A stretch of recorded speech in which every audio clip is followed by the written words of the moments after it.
There was a time when Sega thought Eternal Champions could become one of its biggest fighting game franchises. And honestly, when you look at what they were trying to do with this game, it makes a lot of sense. Because this wasn't just some random fighting game Sega threw together and forgot about. Eternal Champions was Sega's answer to the fighting game explosion of the 1990s. Street Fighter 2 was everywhere, Mortal Kombat was becoming a phenomenon, and Sega wanted something of its own. So in 1993, Eternal Champions arrived on the Sega Genesis, and the game had a pretty crazy concept. Every fighter was basically taken from a different point in history after dying an unfair death. You had characters from different eras, different backgrounds, and completely different fighting styles. And they were all competing for one thing, a second chance at life. That alone made Eternal Champions stand out, but Sega wasn't stopping there. The game had brutal finishing moves called overkills, traps around the stages, special attacks, and a much bigger emphasis on story than you might expect from a 16-bit fighting game. It was clearly trying to compete in the same space as Mortal Kombat, and it actually found an audience. Eternal Champions became popular enough that Sega made a sequel, and this time, they went even bigger. In 1995, Eternal Champions Challenge from the Dark Side came out for the Sega CD. It added new characters, more finishing moves, more story, and even more violence.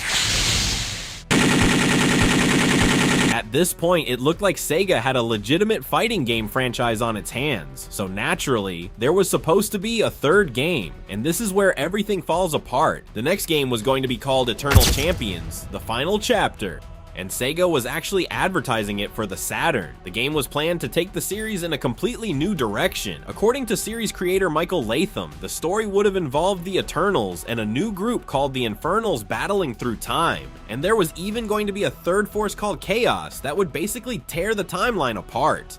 The crazy part, your actions could actually change the timeline. Characters could change, their abilities could change, even the world around you could change depending on what happened during the game.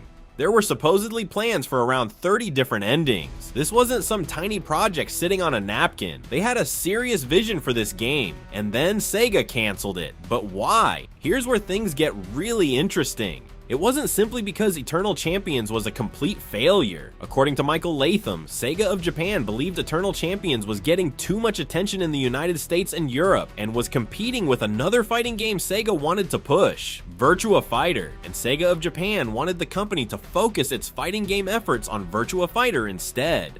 So the decision was made. Eternal Champions, the final chapter, was killed. And that was basically the end of the main series. Think about that for a second. Sega didn't just cancel some random game that nobody cared about. They canceled a game that was supposed to continue an established fighting franchise. And the creator himself described the cancellation as a crushing blow. Latham even said he had written a detailed treatment for the Saturn game, and there had been a Saturn fighting demo, but over time, those materials were lost. And this is probably the strangest part of the entire story.